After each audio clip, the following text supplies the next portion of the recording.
Hello, Roadrunner families. Miss Brewer here, welcoming you back to the new school year. I am so excited about another amazing year here at Roadrunner. I wanted to just take a few minutes to talk to you about a new communication we are so excited to roll out this year. This year, you can expect a Monday message coming from me every week to help update you on what your child is going to be learning throughout the week.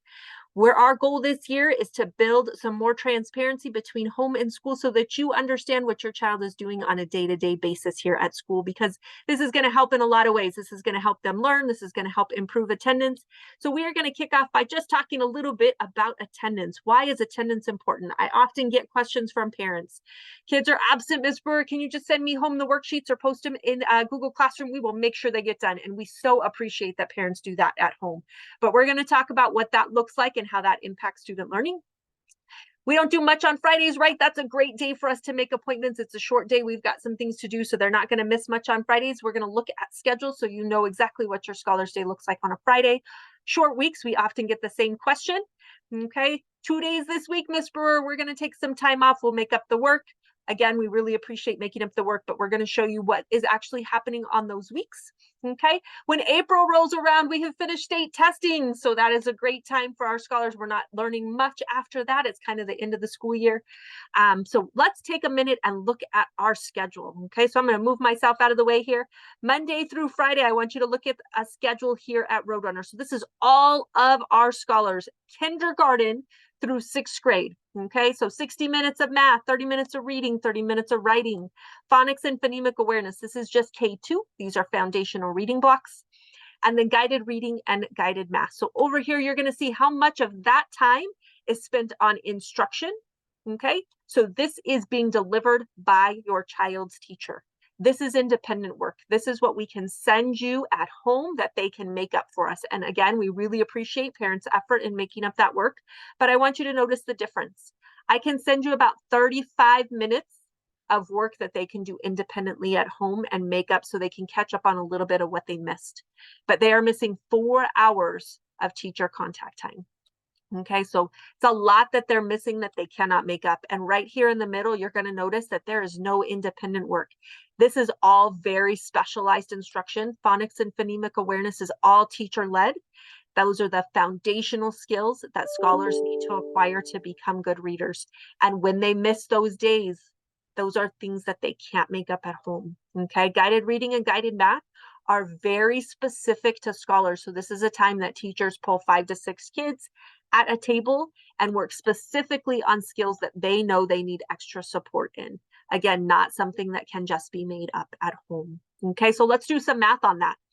If a scholar misses 2 days a month, and that is actually what we consider chronic absenteeism, if on average a child is missing about 2 days a month, they're considered chronically absent. So that, because that equals 20 days a year, and at 20 days a year between reading, writing, and math, that's 80 hours of instruction.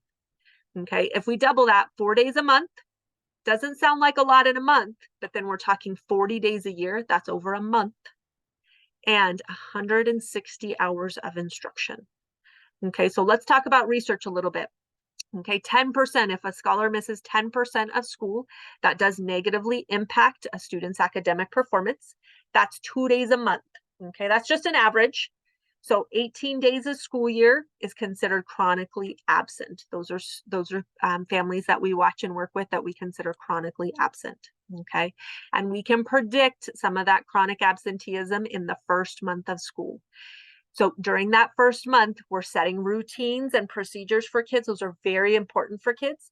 And if by September, scholars have already missed between 2 and 4 days of school, then we can predict pretty well that about half of those kids will go on to miss that month of school because they've gotten in that routine. Okay, 2 to 4 days a month is not that big of a deal. And we continue to see that pattern throughout the school year.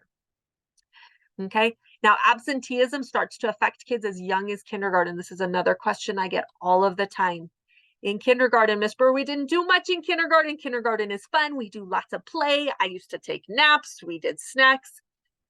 Kindergarten is not the same as it was when you and I were in school. I agree that's how it was when I was there, but kindergarten, it is the new first grade.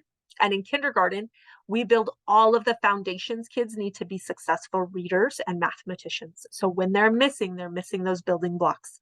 Our kindergartners leave kindergarten reading to go into first grade, and they build the foundations for our base 10 system in math, and that helps set them up for success in later grades. Okay. And then those ill effects really affect them down the road. So in third grade, there is a law that scholars who are not reading proficiently must be held back.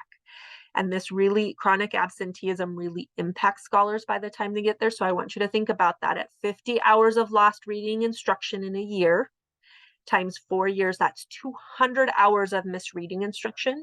So by third grade, those scholars are really struggling to read and to be proficient, and then they are at risk to be held back. At this point, they don't like school, they don't want to be here, and then it snowballs. Then they want to miss more school because they're frustrated. Okay.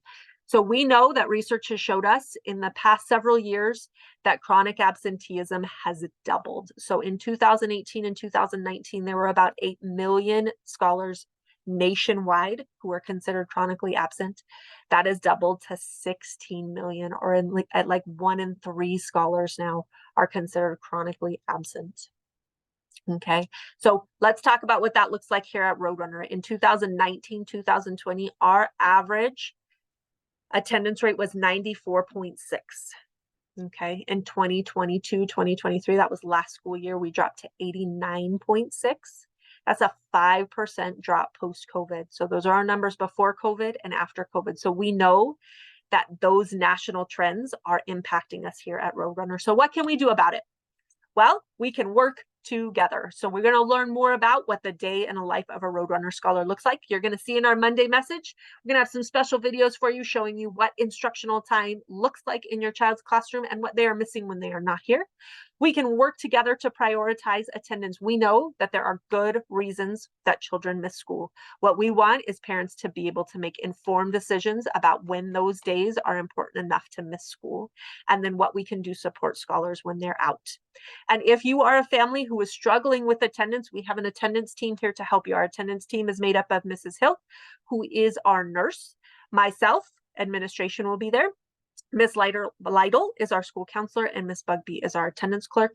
And all of us are here to help you. So if there is something, a barrier that's making it difficult for you or your child to get to school, we are here to help brainstorm and figure out how we can help you and your child. I look forward to working with all of you this school year, and we will see you around campus.